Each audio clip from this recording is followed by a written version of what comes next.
Hey guys, Bink here with Bink's Corvair Addiction. Well, here we're out in the shop. These guys have been messaging me. You're tired of watching me going to swap meets and buying junk, bringing cars home, Corvairs, and parts and picking. Nothing I've been wanting to do than get back in the shop. I have taken a job about 10 weeks ago. So I'm working full time out in the heat, and it is hot. It is hot. I think today it's 113, 114 tomorrow. I worked a few extra hours, got Friday off because I already had my 40 in, so I could get out here in the shop. It is about 88, maybe 87, 88 in here. And the humidity is about 30% because it's been monsooning. I've been working and it's been taking the life out of me. I try to get out here to do a video and I'm just wrecked. Feeling pretty good, kind of good today. So this is what we got going on. I needed to get harmonic balancers. Gary is working on a FC motor for me. I would love to be over there with him working on it, learning. There's nothing more than I would love to be doing that. Not more in life I'd rather be doing. I have a whole pile of them from picks. Gary, one day, he's, hey, remember that one harmonic balancer I pointed out to you? He goes, how much you want for it? And I said, well, I'll just give you it, you know. And he helps me out. So that was basically my last good one that I had. A lot of them have little cracks in it. And he said, that's not too bad. I'm like, I'm not gonna put one that's got even a little bit of cracks in it. Hasn't moved or nothing, but why do it, you know? I said, I gave you my last good one. He goes, I know. But anyways, we gotta keep Gary happy. He helps me, so I'm helping him. I didn't realize how much they were. He told me to get a Clark's original. They're $359. So I'm like, geez.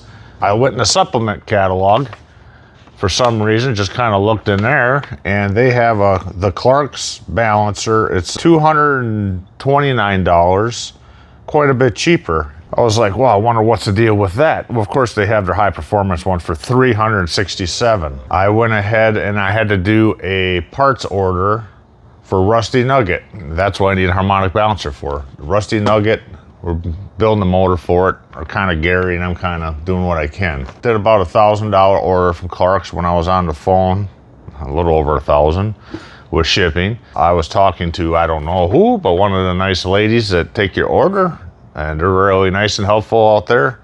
I had asked her, what's with the Clark's balancer in the supplement catalog? It says it's like basically like it's a new affordable balancer. She said, well, she didn't know about it. She said, well, let me go check. She got back on the phone about 7-8 minutes later and said, there's nobody here to give me an answer. Because I said, what is it, like a rebuilt one, or, you know, what's the deal on it? I posted it on one of the Corvair groups.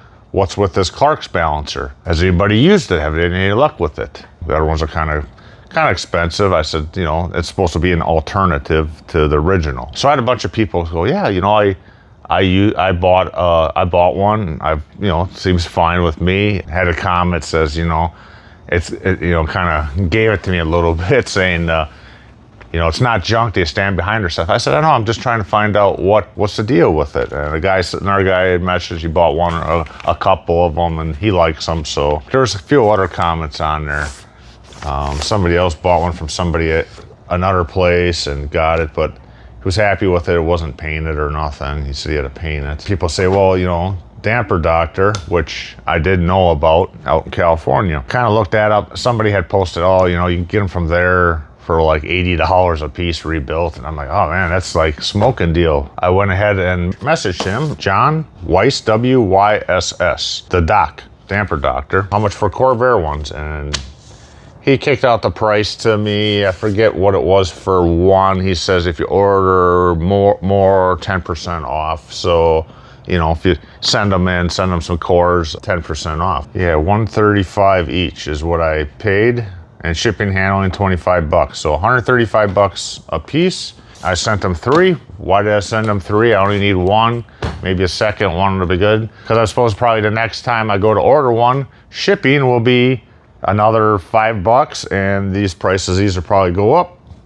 So I got them pretty quick. He sent stuff up pretty quick. They all came in one box, one big box with all these in there, and they were wrapped real nice. They have a nice metal cap over them to protect them. They look real nice, look beautiful, look like a new balancer. So I'm happy about that. We got that. Got my parts for the Nugget, some motor parts, head screw, nuts, and different parts that Gary wanted. So got a whole box of goodies there. What are we doing here today besides yapping? These carburetors here, Gary rebuilt these for my 140. These are the primaries, these are the secondaries. They got all the linkage and everything I had in a box for my custom Greenbrier because I was putting a 140 in there. And I was going back and forth. Am I gonna put a 140 in there? I was all set on putting a 140 in there. I have the AC pump, the bracket, everything for it. I wanna put AC in it. And then a lot of people from what I've been commenting, there's really no advantage to having a 140 in there, that the power curve is actually better with a 110. And then I did a little more talking to people. Basically what I've kind of found out is the 140, you're gonna get your power in going up hills. So I'm definitely gonna go back with the 140 in there and do that. But right now today, I'm going to drop that 66 up there down. Is this 66? Is it 67? I don't remember anymore. I bought that a little while back, not that long ago. It started up at his house and was running high idle because he brought it down. He said he brought it down from like the White Mountains, so air was thinner. He went to try to adjust the carbs, and he ended up adjusting the mixture screws and kind of screwing it up, so I couldn't drive it home, and I ended up going and trailing it home. So what I did on that one is I had it out here. I tried to power wash the best I could underneath it, laying on the ground. It's not the best under there, but I got the engine, oil pan, all that pretty clean. It was pretty wet under there. Now that I got it up, I see a little more rust on it, and the whole underside was covered with mud, like they drove down a muddy road, so it's kind of hard to tell everything on. So it is a bit dirty because I power washed it and the water splashed up all over it, and it just needs a good wipe down and a wax. But I want to get that one going. I don't want to hear sitting and nothing happen to it. The carburetors were leaking a little bit of fuel on them. One looked like it was a little more cleaned up, like somebody worked on it and maybe rebuilt it years back, and the one's kind of gunked up looking. So what I wanted to do is pull those carburetors off, take them apart, do a video on taking them apart. I've never did a carburetor yet, and I need to learn to do carburetors from Gary, because when he builds carburetor, rebuilds them, they're like factory new. They're beautiful. So what I think I'm gonna do is I'm gonna pull them ones off, probably tear them apart.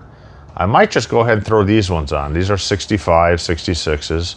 That's all Gary wants me to ever run. 65, 66s, best carburetors. So, and maybe I'll just throw these ones on and rebuild, see what those ones are.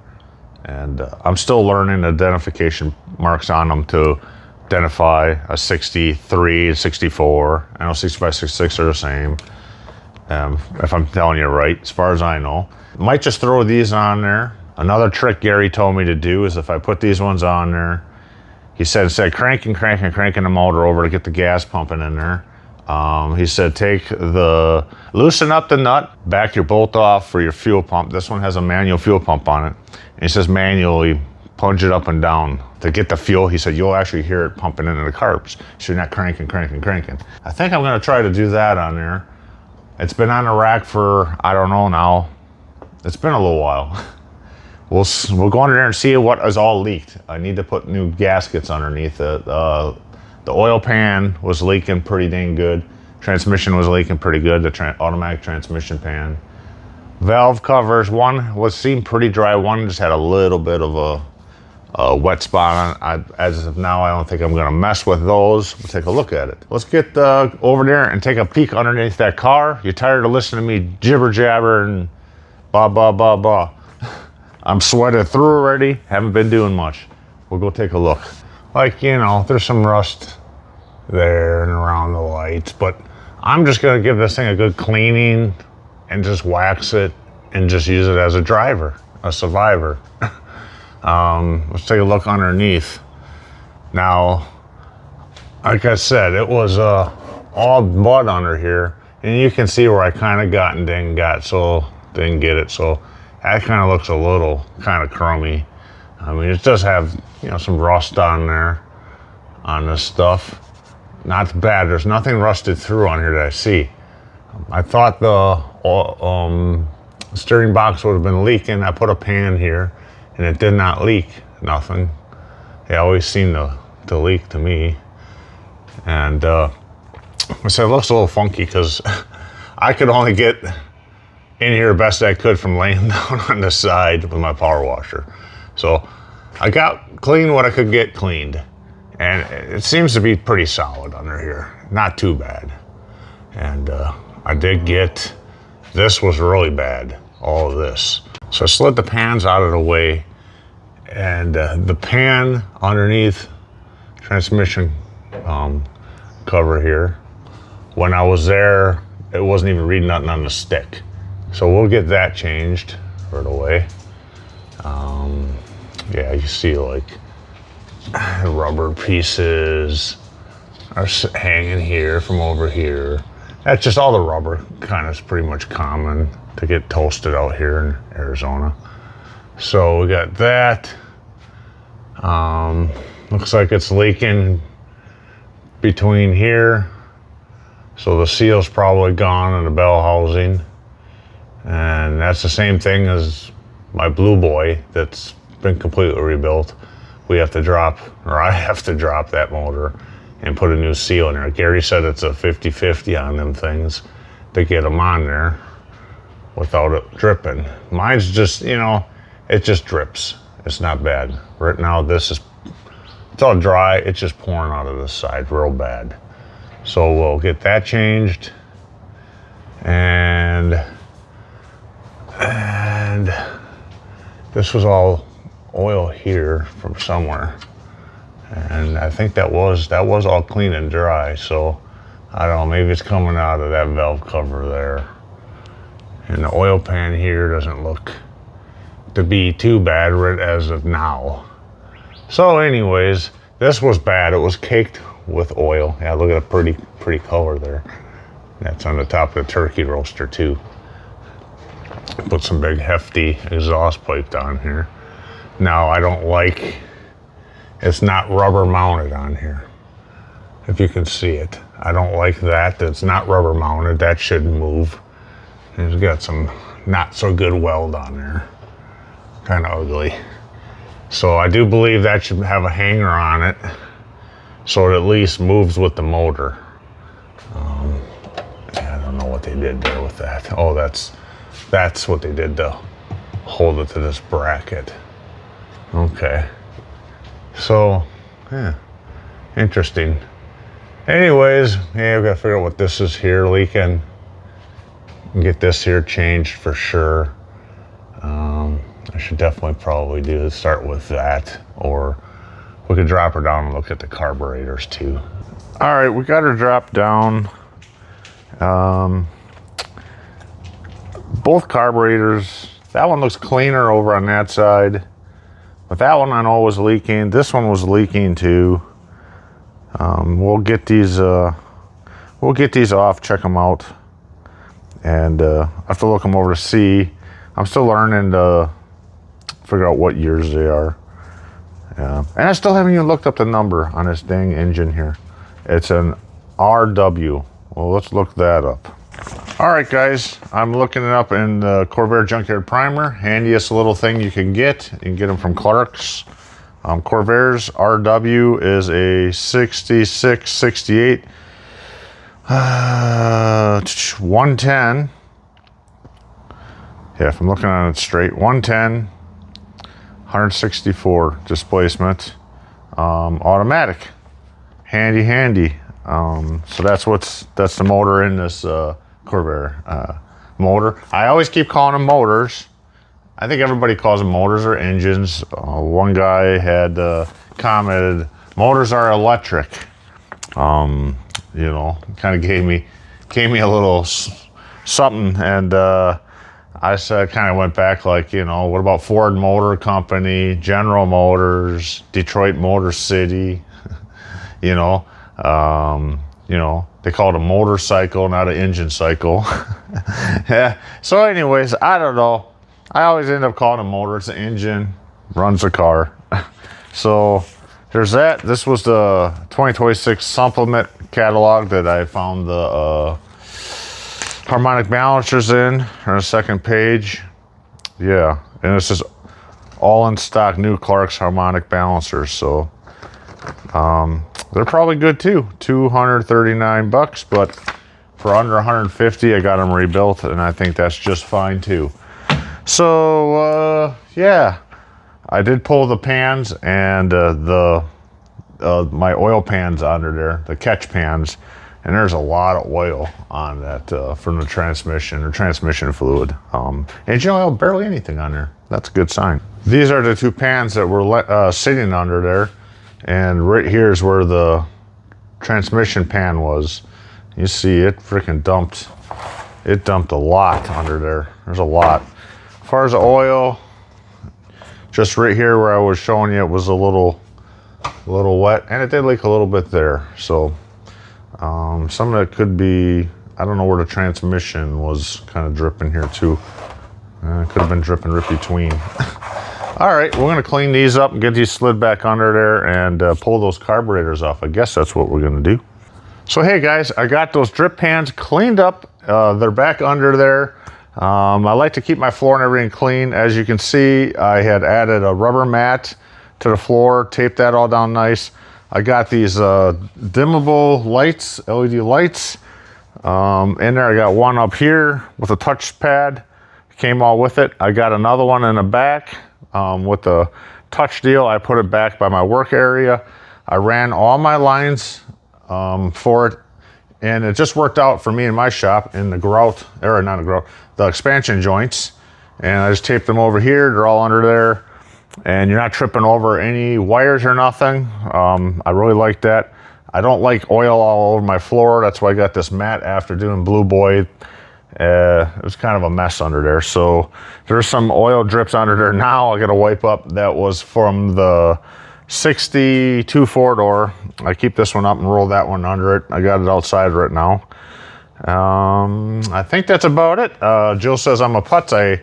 I'm too anal about everything, keeping it clean and stuff, you know. So I do spend a little time doing that a little more than most people would just, you know, throw their stuff to the side. I got to have everything back and clean. It's just the way I am. So, all right, let's get back to them carburetors. All right, guys, here we are sitting at the desk with the carburetors. I hope I went in enough detail showing you everything about removing the carburetors. Well, I didn't even show you any of the videos. I figured it was getting too long already, so we should make a second video out of that. I've been talking about harmonic balancers and some parts and oil leaks and floor mats in the shop. I better cut that video off and we'll start fresh with removing the carburetors off the 66. I want to do a detailed video for the first timers like myself. I've never taken carburetors off any of the cars or anything. I mean, yeah, I suppose it's kind of the same as FCs, but I'm gonna do a detailed video on it, and yeah, I will screw up a couple things and tell you the wrong stuff and correct myself in there as I'm going. Make a couple calls to Gary. I wish he could be here videoing with us, but it's so hot and he doesn't do well with the heat. That is gonna be video 1, rebuilding the carburetors, starting off with removing them. I hope you enjoyed this video. If you have any questions, any comments, go ahead, give us some comments. Appreciate that. Good, bad, ugly. Please subscribe to our channel. If you learned a little something from it, if I'm teaching somebody something, first time, a lot of this for myself. And I really want to learn from Gary how to rebuild these carburetors like he does. He builds such a beautiful carburetor. That's going to be the end of this video. Hope to see you on the next one. Part 1, removing and identifying. We'll name it something like that. I just kind of wing it as I go. Thanks for watching. Bink's Corvair Addiction. Later.